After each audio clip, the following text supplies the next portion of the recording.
The reality is the filter tends to be the number one culprit when we get called out to homes where the home is not cooling properly.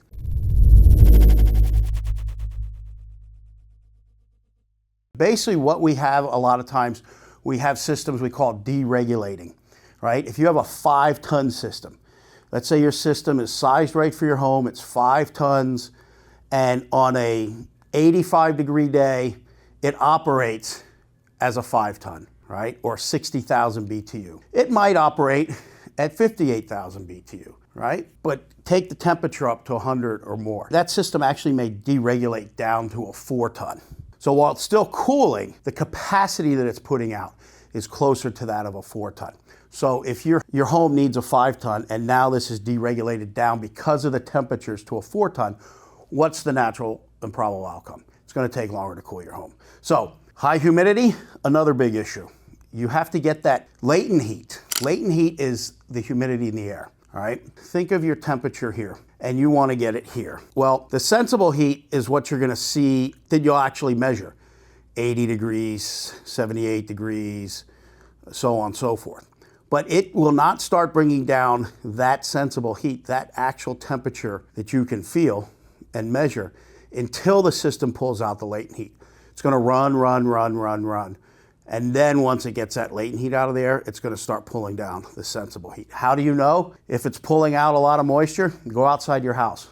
You have condensate lines.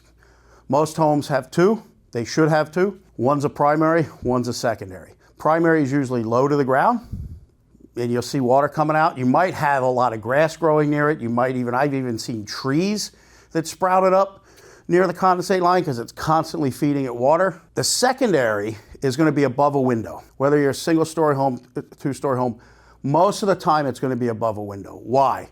Sitting inside, watching TV, you notice water dripping over your window. If that's the case, you have a secondary line that is acting as your backup for the primary condensate line. That's a problem. That means your primary line is clogged or restricted enough that water is having to take the secondary route. You need to get that handled right away.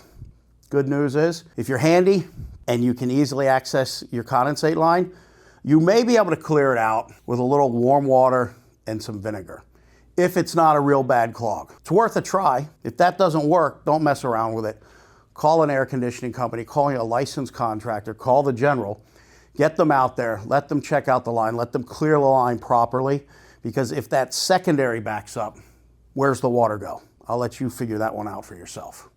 So before your ceiling comes down on you, make sure you keep your condensate lines clean. And any good maintenance program should ensure condensate lines are cleared and clean. Although you could clear one and it could clog up in short order. There's a lot of factors that contribute to that. So just remember, your air conditioning system, when it's hot, is working overtime. It is stressing itself out. It is doing its best to keep you cool. The biggest thing you have to do is be patient. But if you start to experience some concerns, you're like, this is taking too long, this is not moving the temperature at all, it's been this way for several hours, what I'm going to recommend you do before you call us or anybody, check your filter. If you've seen my videos, you know that I'm probably you must think that I sell filters on the side. The reality is the filter tends to be the number one culprit when we get called out to homes where the home is not cooling properly. The system's running, the outdoor unit's running, the indoor unit's running.